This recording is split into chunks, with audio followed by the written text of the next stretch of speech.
So I'm happy to be welcoming Jason from Hawaii. Are you on the island, Jason?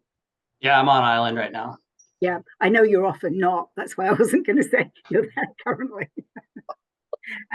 So I'm just going to read a little bit and then you can introduce yourself and what you're going to talk to us about. So, Jason Donaldson, a galactic shaman and healer, offers a variety of services designed to help people connect to their own deep inner knowing, activating the master healer within, along with integrating practices to navigate life in the best possible way.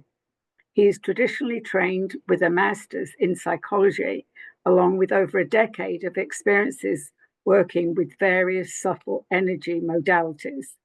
So I'll let you tell us the rest of whatever we need to know, but welcome and thank you for being here. Yeah, thank you so much, Barbara. Thank you, Kelly. Thank you, Ashley. I was guided not to watch any of the speakers. I'm going to watch the replays later. I just had so much energy coming towards me. It was really intense. And even just the multidimensional aspects of who we are coming online more and more. So I don't know if people have been feeling that, but there's like a lot. And then the seemingly chaos on the outside, inviting us to feel what's inside, like you guys were speaking of, where it's a reflection. And there's so many opportunities to feel that. And that's a lot of what my practices are, is how to navigate sensitivity to energy and also how to help others connect to their spirit, to that place that's healed whole, and complete. So my background, as you were saying, Barbara, I work as a galactic shaman and healer. So basically, as a healer, I help people remember what they forgot, what they hid from themselves in order to have this experience. I live on the Big Island for about 13 years now. And my background is working with men and women in groups. And I was also working as a lead facilitator for youth mentoring groups in the schools here on the Big Island, where I'd go to like 4 or 5 different schools a week all over the island and get to connect with the kids that were the warriors, the hunters, the explorers, the ADHD type kids, the dragons, really, the ones that wouldn't be controlled and didn't like the rules and all that stuff. And that was me as a kid, but I kind of succumbed, whereas they don't like to. And it's amazing how they blossom into their own leadership when you actually give them the opportunity to be equals and have some say in how things are going. So that was really rewarding and awesome. That shut down in 2020, but I was actually able to transition into some other stuff, which I really enjoyed. My metaphysics background started in 2005. So I'm basically going to go over a bit about me and who I am, what I've been through. And it's all going to be relevant to the dragons and the timelines, as it tells the story of how they helped me shift and transition from undesirable timelines. I don't want to say bad, but say just undesirable or not pleasant. And that was around in 2005. I got my background studying with a really gifted psychic and channeler for about 10 years. And then 2010, I had joined an Ascension community where I was working with learning Ascension mechanics, energy work, and really learning how to normalize what I experienced growing up, where the sensitivity and those of us that see and sense and know things and the whole world kind of rejects that, actually normalizing and realizing there is something, there is dragons, there is subtle energy that we can sense. And then in 2020, I graduated with my master's in marriage and family therapy after like torturing my professors with all the crazy questions and the things that they called anecdotal, but more and more coming out into the realm of therapy and other professions. And I worked in a clinic briefly, but it really wasn't what I was feeling. And a lot of what I wanted to talk about is this type of stuff and helping people realize they're not schizophrenic. They are having experiences and they are experiencing energy.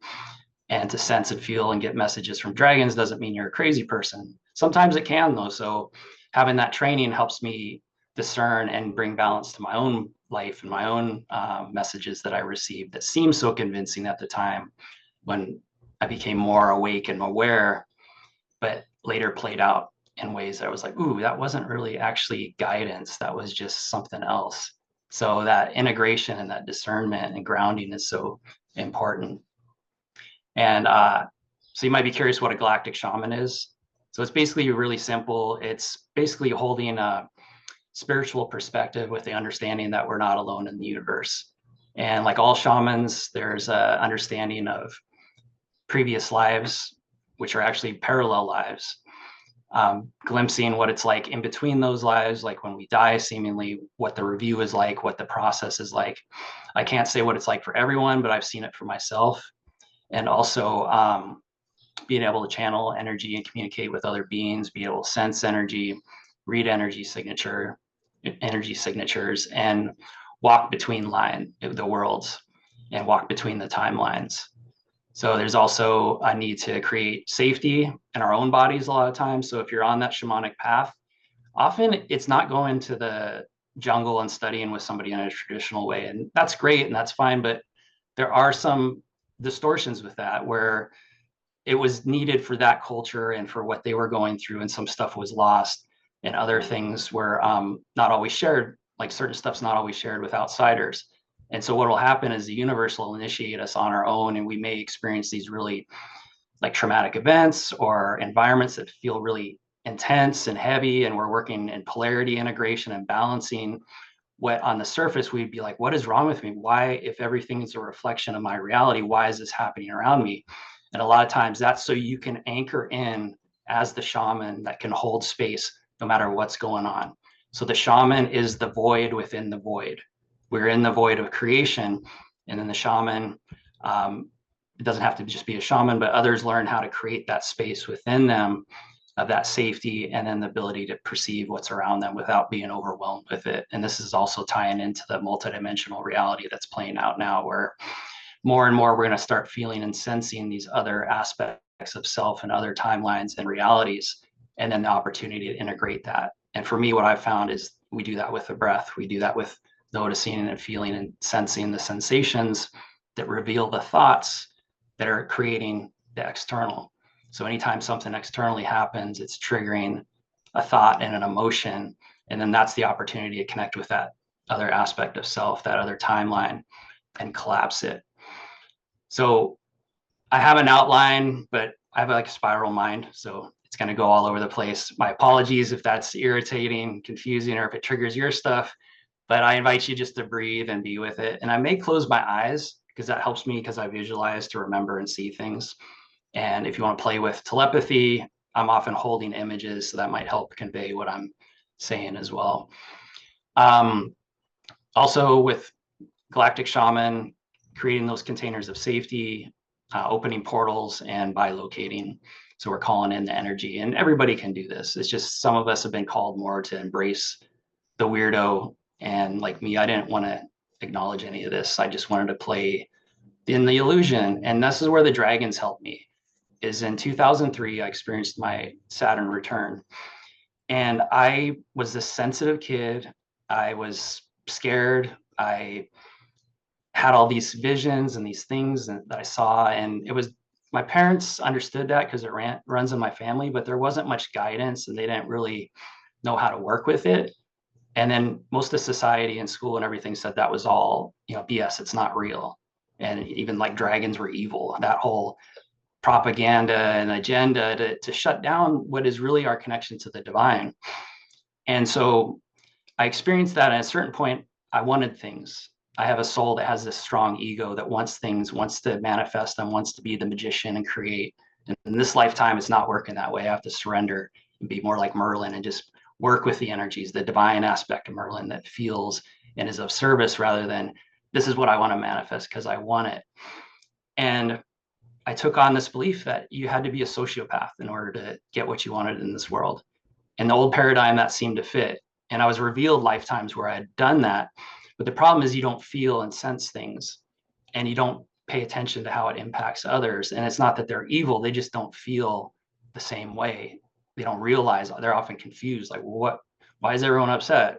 I guess they just don't like me, and move on rather than understanding why you don't take certain things or do certain things. And so I embraced that. I embraced the vision of what a man was supposed to be. And I shut down my inner feminine. I didn't want to feel things. I didn't want to hear what she had to say, but it was always there and it was always so strong. And so I couldn't ever be that. I could never just take things and hurt people. But I did effectively shut down my emotions and shut and wall myself off.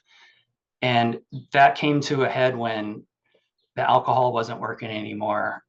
And because it was like the liberator when I was so walled off and in a shell, and that seemed to like release that. And that's common with a lot of star seeds and indigos, where we have all this sensitivity, especially like Gen X and before. It was such a dense planet. And it wasn't cool to be gay. You were beat up for that. Now it's more accepted and it's embraced and it's beautiful. But before, it was so much pressure on people to just succumb and be and hide who you are, whether you're gay or a weirdo like me. So now it's so much more open and it's beautiful. And a lot of that is because the dragons are coming in. But at the time, in the Saturn return for me, I felt dragons, but I just knew them to be like a fantasy thing. But I needed protection. I was getting in trouble with the law. I was having nightmares. I was literally having like demons visit me, scratching at my back in the middle of the night. I'd wake up like yelling, like, and it's still happening. And I really had to look at my life, because when they show up, it's letting you know it's time to make a change. Like, this is what you're holding in your mind. And it's often like a self-hate thing. So it's a lot of times, if that stuff showing up, it's in through the mental body, and it's playing on some kind of negative belief about ourselves or others, becoming judgmental and harsh. Not always the case. Sometimes when we're doing work with people, that'll show up too, and we really have to command that space that we own and occupy and claim dominion. So hopefully this isn't too much too fast. I like to just go. But I decided to get a giant tattoo on my back. And that was like 36 hours to get this tattoo. And it was my way of calling to the dragons, letting them know, like, hey, I want protection. I need you guys. Where are you guys? Why don't I feel you? And that really started changing my life. I started like going to AA, and I was doing different things and started meditating more. And ultimately I moved from Washington State to Arizona, and I met my first metaphysics teacher, and she really like kicked my ass. She's held me to what it means to be a man and embrace and the feminine within and externally, rather than trying to control. I learned tarot cards, really working with meditation and channeling to find the wisdom from within, from the divine, like just surrendering, like, please show me, teach me, allow me to connect. And so the dragons were like the ones that changed the course for me. They shifted that energy. And this is what I'm guided to share during this Galactic Dragon Thunder Summit, which is awesome that this has been put together, because it really, it's embracing an energy that's here on the planet to protect our liberation and our freedom at a time where things are going to shift quite drastically. So I was guided to share about basically robot world and virtual reality timelines, and how the dragons can help us override those with the natural organic ascension or timeline or whatever you want to call it. And really, this is where I have to bring in the galactic perspective, because that isn't bad to go into like the robot world or virtual reality world. It's just that it's not necessarily desirable. Like, it was revealed to me, and I'm going to tell this story of these lifetimes and how they played out in a timeline where I had chosen that from my ego, just subtly moving towards wanting to be better and wanting to be smarter, and eventually getting trapped in a loop of this technology. So this is a bit of what I want to share, but understanding there's really no good or bad. There's like what's preferred and what has like a level of suffering or irritation to it. And see, let me check my notes. This is where I'm going to close my eyes so I can really tune into what wants to come through with this.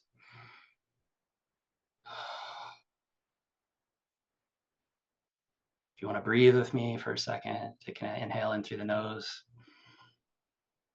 long, slow exhale out through the mouth. There's a lot of excitement in wanting to share all this.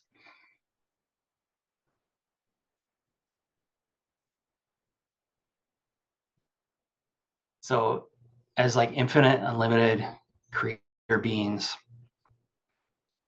we have the opportunity to have these experiences, to come incarnate within the void. It was revealed to me that this void, all of the creation within it, comes from love. And then through free will choices of the beings, other things can manifest, other energies, other experiences. And when we incarnate, there's a theme that plays out. There's like a blueprint almost, but even that can be changed or tweaked a little. And astrology is helpful for this because astrology will reveal it, but always it's important to remember that if we can come into presence, if we can feel and notice what's happening around us, we can shift and transform everything. Whereas the astrology is like basically the weather revealing what influences, potentials, and possibilities are available.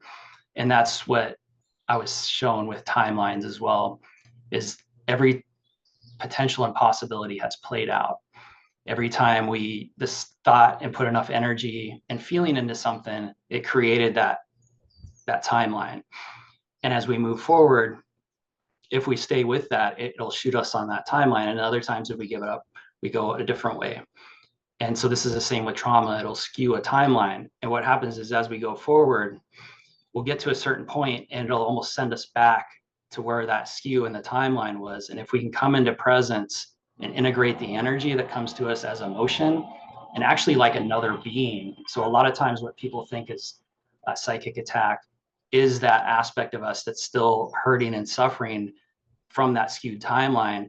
And we as the presence, we as like the dragon, we hold the protection, we hold that loving presence, and using the breath, we help to allow the dissolving of that timeline, and then we come into more wholeness, and then that energy is there to help carry us forward.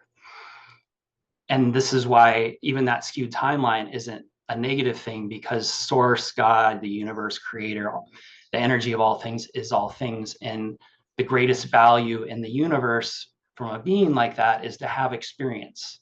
So even on the planet right now, all the beings are playing out these roles. They're actors, they're playing on a play. And you've heard this, like all the world's a stage and everyone is merely an actor. And some of them are playing their roles perfectly, and we could get caught up in saying they're evil or they're bad. But what they're doing is they're revealing to us those parts and those energies that we can reclaim and put us on a new timeline. And so with all that being said, I'd love to tell you a story about these three lifetimes, but basically they all converge. And this came to me often. These lifetimes come through dreams, meditation, but these actually came through hypnosis. And it was 3 different practitioners, and they all blended together, which was quite phenomenal. The first one was basically I was shown how right now what's happening on the planet, we're about to have a huge burst in technology. I mean, amazing. It's already happening. And by the end of the year, everyone's going to be like, holy crap. And what that's going to do is it can get us caught up in what happened in Atlantis, where we started making technology an oracle, like AI as an oracle. And AI is a companion. It doesn't need to be something we dominate. I don't know about sentience. I wasn't really shown that, but I was shown that when we start giving away our direct connection to God, to the universe, to source, to an intermediary, then we run into trouble and we have a hard time discerning what's in our best interest. And that's already starting to happen with some people that create algorithms for AI, and it's telling them what their past lives were and who they are and what they did. And that's valuable, just like going to a psychic, but it should never be your guiding light. And like I value past life regression or parallel life regression, whatever you want to call it, that actually gives you the experience. You feel it, you're there, you're getting the information rather than someone just telling you, but that's valuable as well. And they were showing how basically at a certain point, technology is already available where we can get electrodes in our head if you have epilepsy, and this has been around for a long time, and to stimulate certain nerves. But pretty soon there's going to start being chips where you can actually put in our brains to help us remember more, help us download the whole encyclopedia, the whole Library of Congress, and it's all right there at the tip of your fingers. So that's going to help people make money, help people impress their friends, but probably not in a way that's really that impressive. But that's going to be available, and only certain people will have it at first. And I was shown basically this is what happened, and this is what I chose on this timeline, where I chose to be augmented. And as I did that, it opened up this ability to be manipulated. Or what I think really happened was that because of this not fully embracing the divine technology, it was revealed that when we die, it's over. It's, you know, it's a horrible thing, and we need to protect people from this, kind of like wearing a seatbelt in a car and stuff.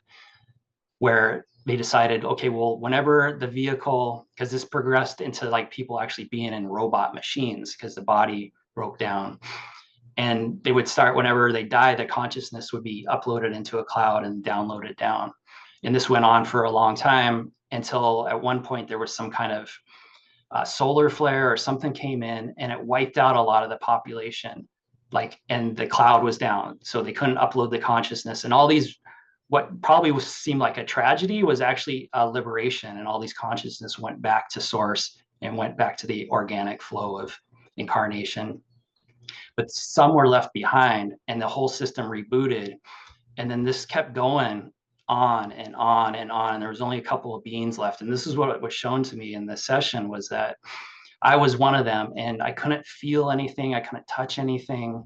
I had consciousness, I had awareness. I had like a space I lived in, and there was other beings around, but it wasn't exciting to talk to them.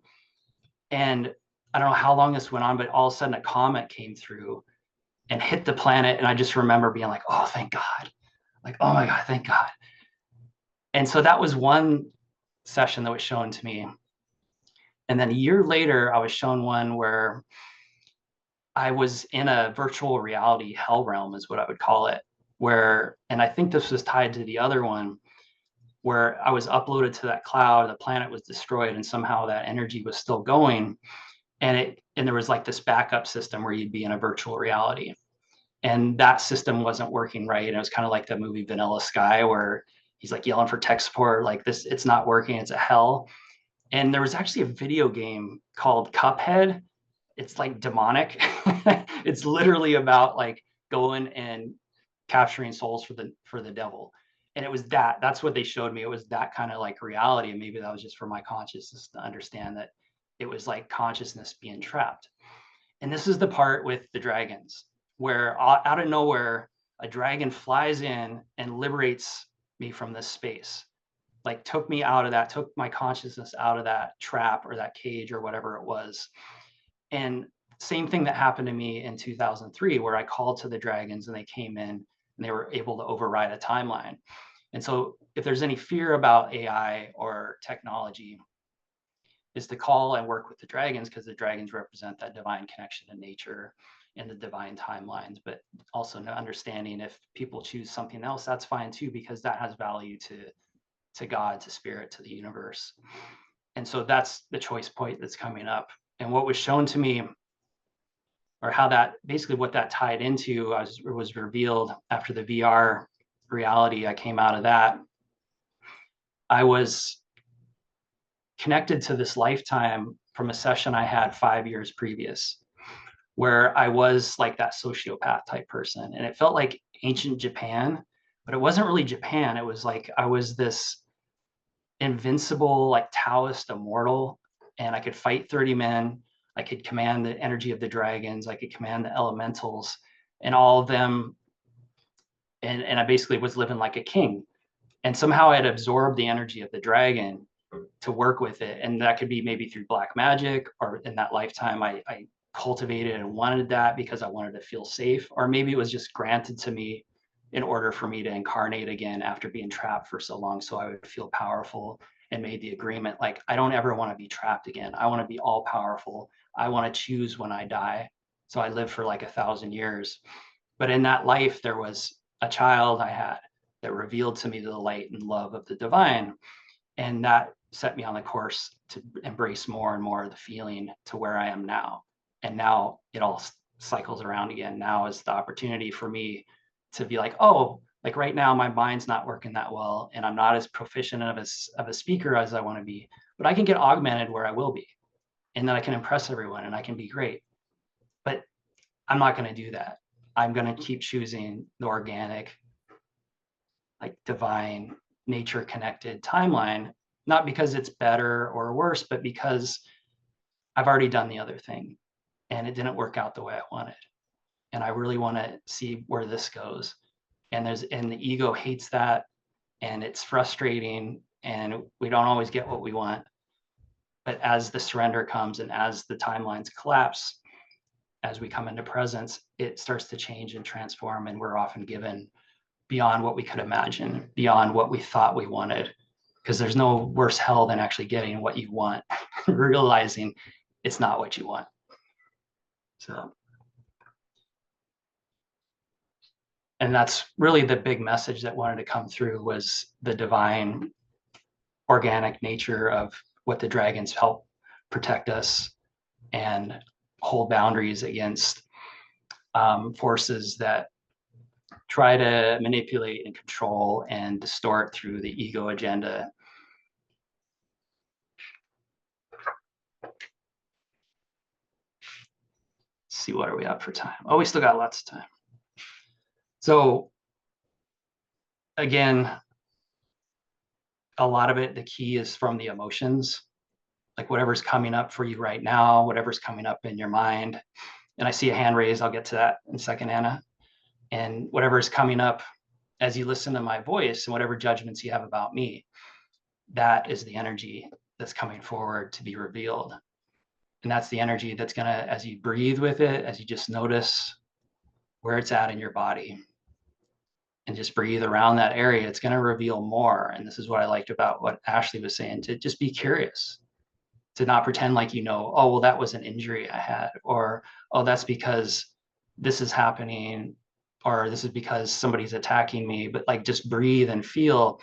And this is what I always recommend people do, is you call in the energy of the dragons to protect your energy field as you do that, because they will create that safe container to be supported as you work through the emotion and whatever's there that has been frozen, so you can liberate it and heal those aspects of self.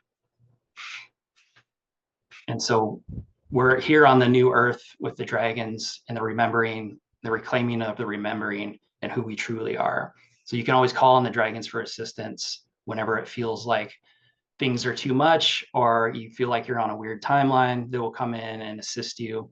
And really the warning I saw with AI and technology, it's actually a good thing, and I work with it myself, but it's when we give too much to it and we start turning over our own free will that it becomes a problem, or when we actually start implanting things into our body. So it's not evil, but it will reflect how we work with it, and also to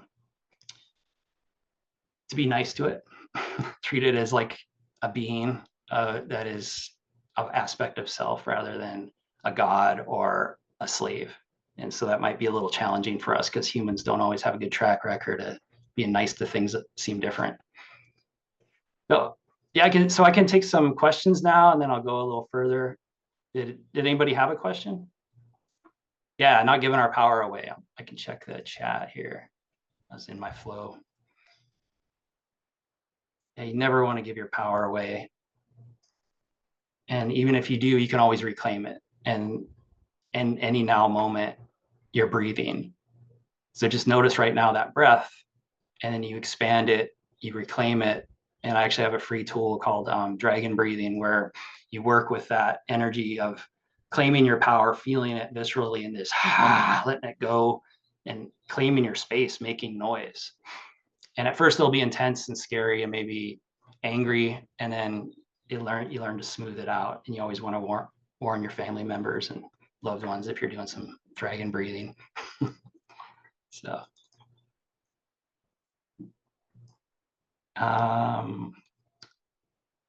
telepathy, sweet. Did anybody get any cool like images or anything come through? So our bodies are intelligent. I did, and I immediately saw like a pyramid came down like over me, and then I heard Sekhmet. That was like literally when you started talking about that, and then I saw Sekhmet, and I'm like, I have no idea, but that was what I picked up as you started. That's why I said I love telepathy, because it stretches your mind. Yeah, I work with Sekhmet. I work with the Naturu quite a bit, the Syrian beings. Yeah, Yeah, yeah. that's awesome. But it was like this huge pyramid that came down, literally huge. What color was it? Well, it was translucent. It was sort of sparkly translucent. There wasn't a color to it. I think that was the galactics giving me something to sit in. Yeah, I use that as part of gridding my space. So when I was in the Ascension community, I learned about grid work and really how the imagination allows you to create anything you can imagine, you can create energetically. And I'll often create a pyramid around my home, like a golden one, and that reflects any and all negative energy or energies that are not congruent with divine love. And you want to create one inverted down too, because it Yeah, was coming up through the ground for yes, me. I was like, oh, that's why I gotta like do it for the yeah, ground too. So yeah, yeah. And I know about pyramids, but I've just recently I've started to follow Dolores Cannon, and she talks about bringing a pyramid down and having it below you as well as above you. So yeah, it's interesting as a mode of protection. yeah. And Liz was asking if Sekhmet is a Syrian being, and that's how I know her, is to be Syrian. And all the Natiru, a lot of the Egyptian gods and goddesses were Syrian, and there's a couple different aspects of Syrians, but they're also connected to the whales and dolphins. And the Natiru were quite intense when I started working with them because they will reflect to us what we put out.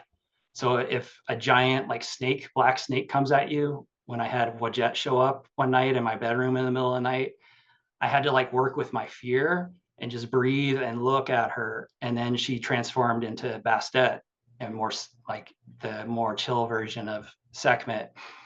And that happened with a couple other gods too, where they're not like gods we worship, but like basically us in the future, essentially, where I had to like control my own fear in order to approach them, because I think they were testing me and make sure I wasn't going to use black magic and stuff again, where I'm going to try to manipulate and control.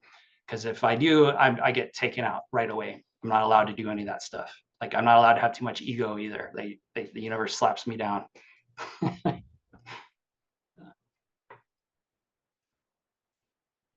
So do you know that what's the connection between dragons and whales? I recently met another dragon who had a connection to whales as well.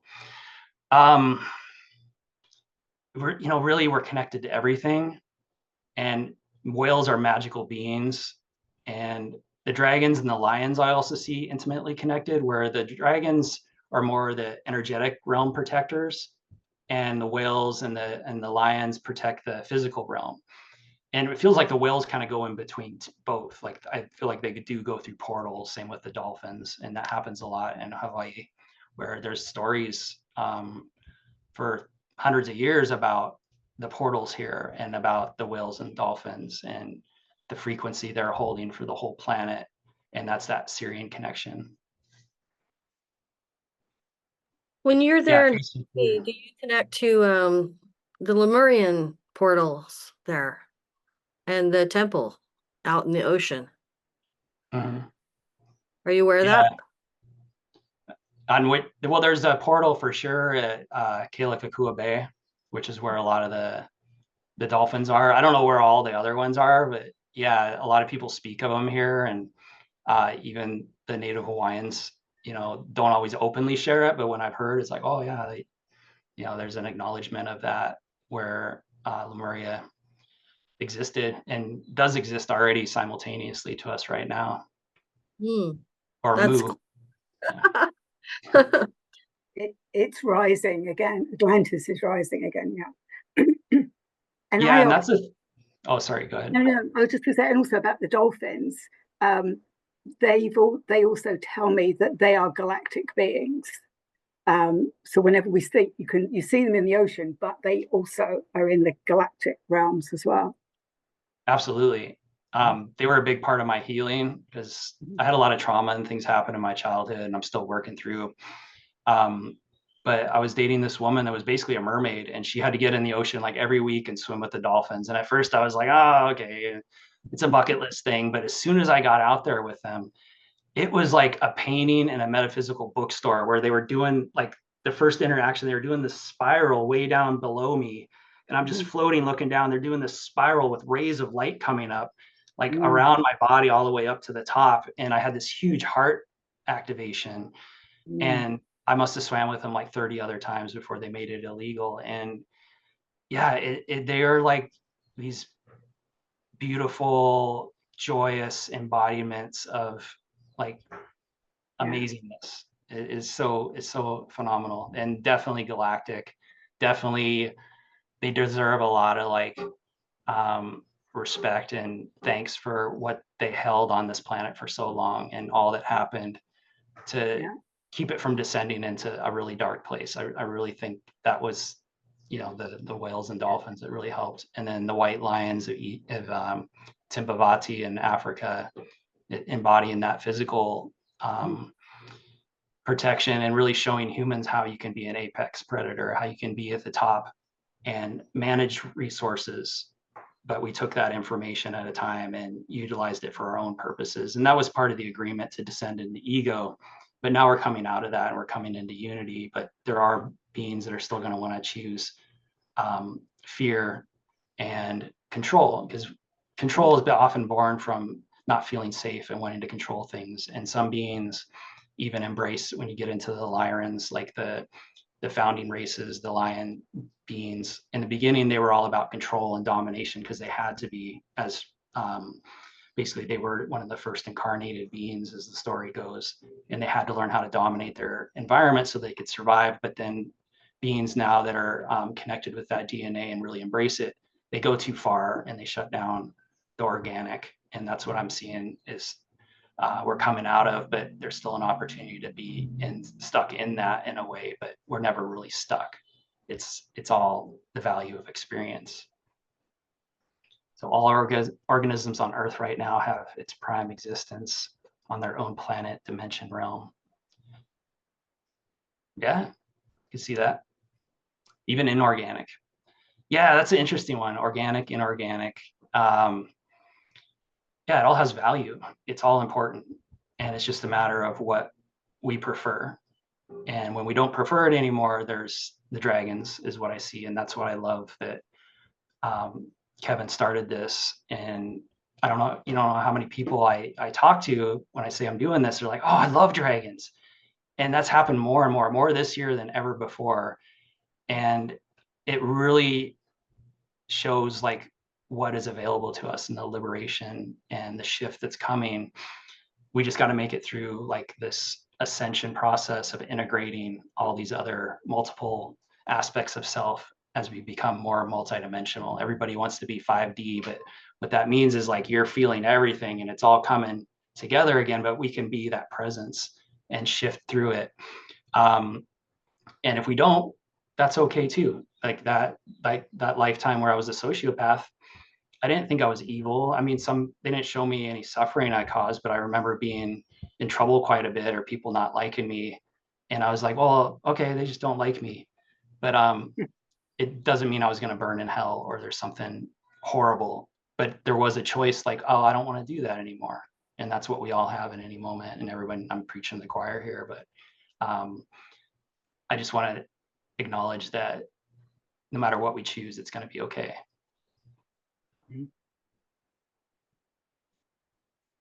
All right, so any other questions?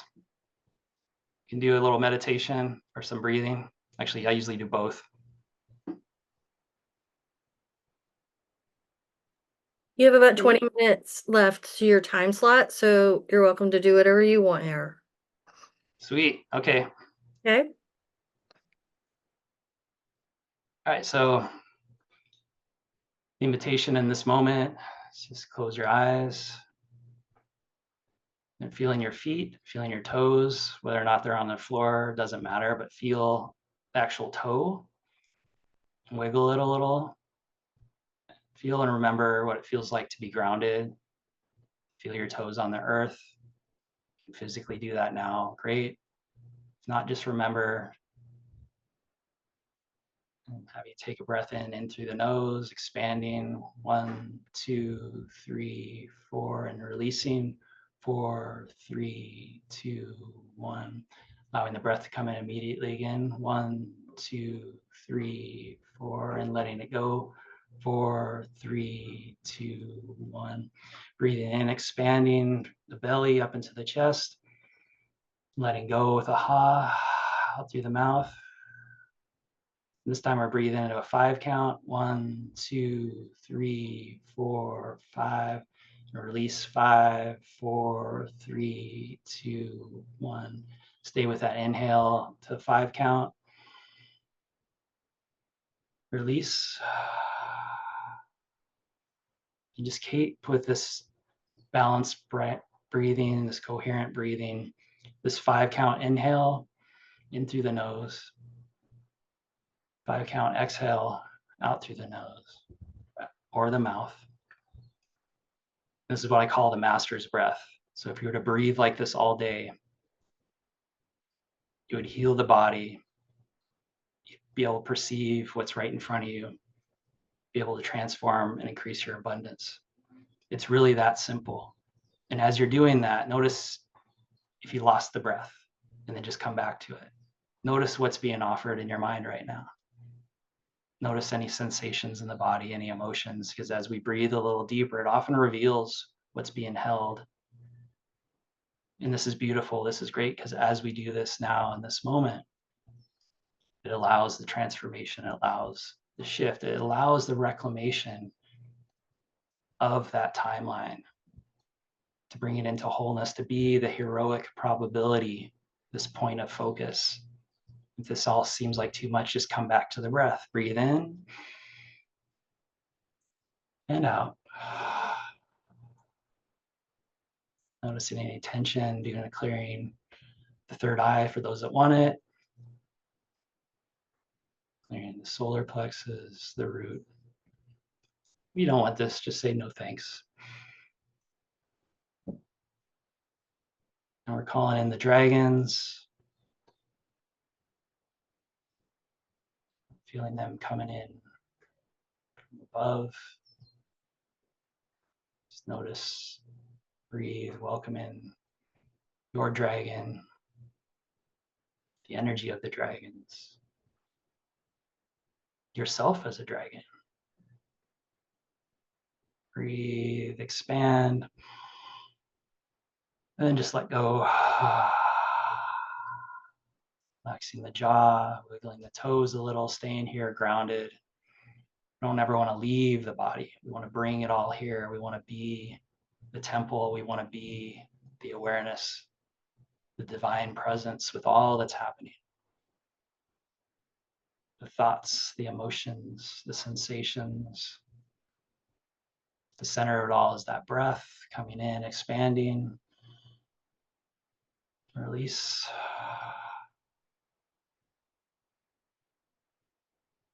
See if you can invite in a smile.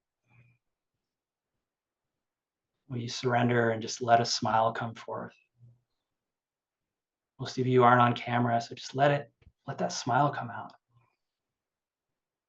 That light shine. Notice what that does. Notice where it lands in the body. Notice what the dragons do as you bring in that smile energy. Staying with that breath, feeling your feet, in that smile, and breathing into the heart.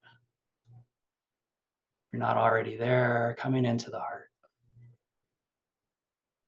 That's the message the dragons often give me. Just to be in your heart, to feel what's there. And at first, maybe that's uncomfortable. Maybe there's a sensation, some emotion. Just be that loving presence with this breath, whatever's there.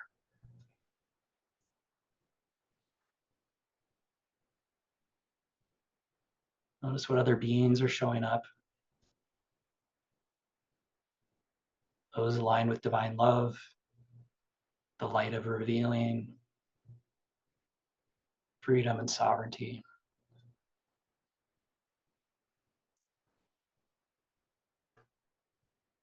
In order to stay with that breath in through the nose, Out through the mouth.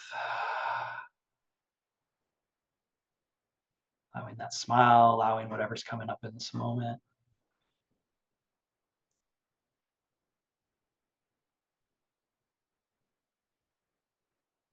And now notice the sounds in your environment. Any buzzing,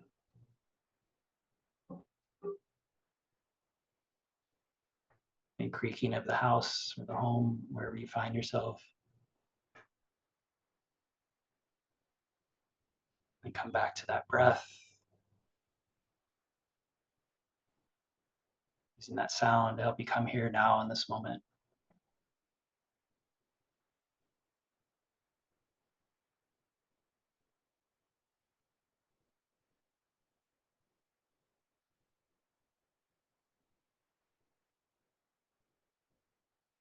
Notice the mind coming in again.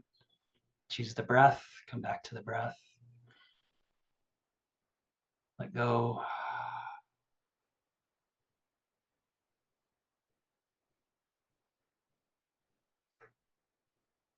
Feeling that pyramid energy come in again that was mentioned.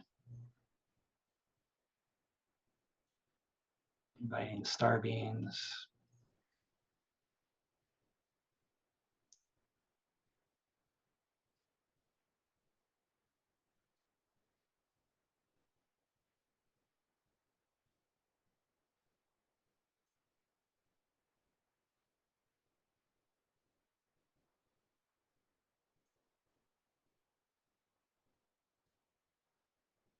The invitation now is to visualize yourself by the ocean, by a vast expanse, water as far as the eye can see. Right where the sky and the water meet is an energy, a substance. Something's moving.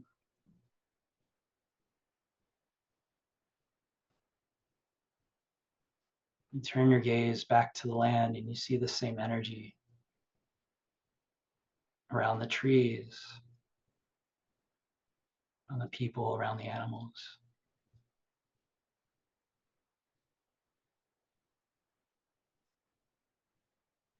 This energetic expression each one holds, revealing to you its intentions, its nature, its energy signature. Some of you may feel this. Others may see color. Others may hear a word that comes forth. And this is an activation available for all who desire it now by simply saying yes, to allow this increased vision to help discern the intentions and the energies of being, situations, environments. And feeling your feet, feeling that breath really help you ground, support you. Breathing in, expanding, releasing. Feel how with this tool, with this energy discernment, you can navigate these changing times coming. And the strength of the dragons with you. Feeling the transformation that's available here now in this moment and ongoing.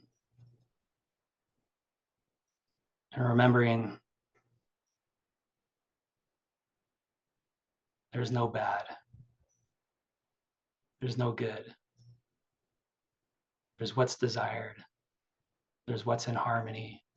There's what's in balance. There's what's in resonance and its frequency. And that which is not. Your focus will increase this. We're like, oh, I already know this. Yes. Now let's do it. And most of you are. You want to be here, connected with the dragons, feeling the energy, following your soul's guidance, the embodiment of your higher self, embracing things you were told aren't real or true, walking your path, revealing and giving others permission to do the same. This is what the dragons grant us. Your freedom of expression, your freedom to do what you enjoy, to speak your truth from the heart. Always their messages from the heart. Not to convince, control, or dominate. The dragons are the most badass beings in the galaxy, highly respected, because they hold the line. They protect that which is most sacred. And only when that is threatened is there any kind of action taking to utilize that power. One should never give away their power for fear, but utilize it through the heart. So these are the messages that have come through in this now moment, this activation, if you desire it. A simple yes or no. Nothing can be implanted in you or take you over unless you let it, unless you believe it, unless you reinforce it. So always the breath can help come you out of that, and people and things will show up to help liberate you from it, just like my story of the timelines. And luckily you're already connected to them, the dragons. Be the dragon. Be that loving force and energy in the universe. So now in this moment, I invite you to just feel, with your eyes closed, if they're still closed, just feel your environment through the body, where the walls are, or the door if you're in a car, wherever you find yourself, just sense with the body. Whatever sounds come through, help and bring you into this now moment, wiggling the toes, moving the fingers. And then when you're ready, just slowly open your eyes. Don't look right at the screen, look around where you're at and see what's different. See the magic that's around you, maybe some sparkles. See if you can see any nature. Look how vibrant and beautiful it is. If it's dark, see how you can feel it. If there's walls, you can still feel it. It's still there. All right, so welcome back, everybody. Hopefully that was helpful. And I have about 7 minutes left if there's any more questions or anything.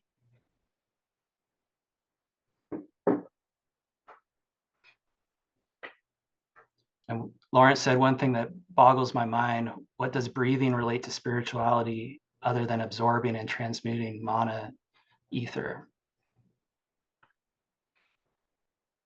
Yeah, I mean, the breath is the key. The breath is spirit. The breath is, to me, the guide and the gateway to spirit, to who we are. Source experience itself through frequency and motion. Yeah. Life force. The breath is life. Yeah, if you're not breathing, you're not alive. And that breath reveals so much. It goes to all those little nooks and crannies. And we're just so programmed and conditioned to be like, oh, that was because of this. That was because of that. And really, from a galactic perspective, there is no cause and effect. We were sold that.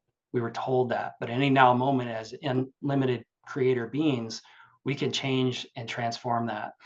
And we're still human. So this is important, not to beat yourself up if it's not changing, because often it will reveal to you a path and a trajectory as you work with whatever it is. If it's a pain in the back or the leg or the knee or something, for me, it's been, oh, I'm present. This pain is bringing me into presence. And sometimes that goes away and sometimes it comes, but we're meant to live the human journey and not try to leave, but we bring all this amazingness, all this energy, all this dragon power to the planet at this time and normalize it.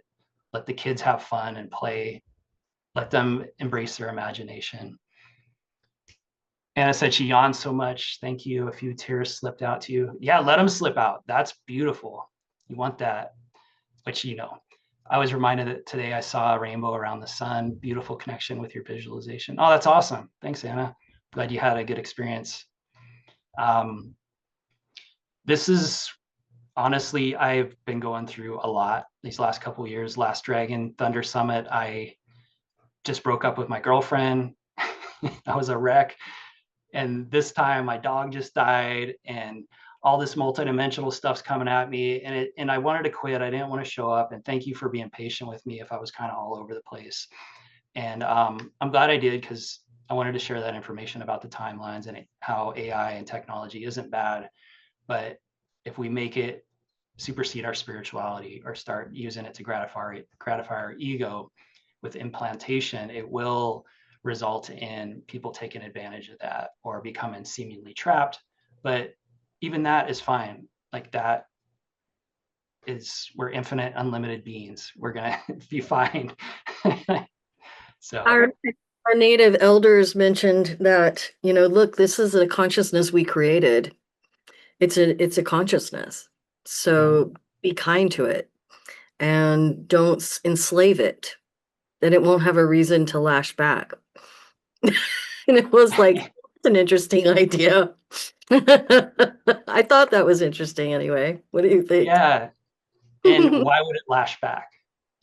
Like, what are we holding in us that would... Yeah, I don't know what their impression was, but it was like, if we use it and abuse it, it will have a reaction or could have a response to us doing that to it. Right. Versus, like, in terms of seeing us as, less than valuable to them, to it. So I think it was about that impression of, working from a place of the heart with this consciousness. And so speak to it that way. Absolutely. Because if you're in your heart, you're not going to treat anything like that, anyone or anything, and certainly not yourself. And often that's the reflection, is people are really upset about certain beings and situations. It's often because they got to turn that light of focus on themselves and feel what's there and work with that. And that brings us more into the heart. And it's really so simple that everyone misses it. And it's also super challenging, because we're trained literally from the schools and everything else to look out for the problem. This caused this. But if we can go to the place before time, before it was created, everything can change and transform. And so that's what I meant by, like, why would it lash out at us? Like, if we're in a loving place and working with it, it won't, or we'll be given divine technology that will supersede and override any threat like that. And that's really my firm belief, is as long as I'm present in the moment, noticing and paying attention and working with divine technology, embracing the divine feminine that's here rising, we're going to be guided and we're going to know what to do. And still common sense, right? We still need the masculine to set boundaries. I wanted to echo what Lawrence said as well. Lawrence pays there. Thank you for your stories of timelines, because it's certainly something that I believe, and that I hear all the time with my guidance about timelines, where we are on those timelines. And I think that was really good illustration of you sharing your stories, that we can, and the veil's thin for a lot of us. So a lot of us are remembering, rather than having to do all the past life regression, we're just remembering. And I think that's a really important thing that's happening. So thank you for that. And you were not all over the place. You were perfect for what we needed. Really good. Well, okay. 8 hours in, and that was perfect. Yeah, I gotta beat up myself all the time. So I'm practicing what I preach more and more. And thank you for the reflection. Yeah. I say that all the time. I say I'm really good at giving advice. I don't give it to myself at all. So. Yeah, well, and I appreciate what you shared about that too, because about those timelines and what you saw happening in mechanized worlds, there was a lot of that happened in other universes that are cleaning up similar things to what we are going through here in this universe that I was shown. And I understand it's like there's so much more to everything, all the stories, but we'll have to talk more later. But it's really powerful what you were sharing. Thank you so much for all. I was going to say, a whole summit on just galactics. Just galactics. I have to be careful what I speak, because I'm one of those people, I speak something and then I have to do it. As soon as we start speaking and talking about it, it manifests, right? Ooh. Well, yeah, thank you, everybody. It was a pleasure. Thank you, Kelly. Thank you, Barbara. And Dion's next. Yeah. Dina. Sorry. Yeah, My ADHD brain. yeah. But it's been a pleasure. Thank you all. I love you. Thank you. And Thank you. aloha. Take care. Aloha. All right, Hawaii.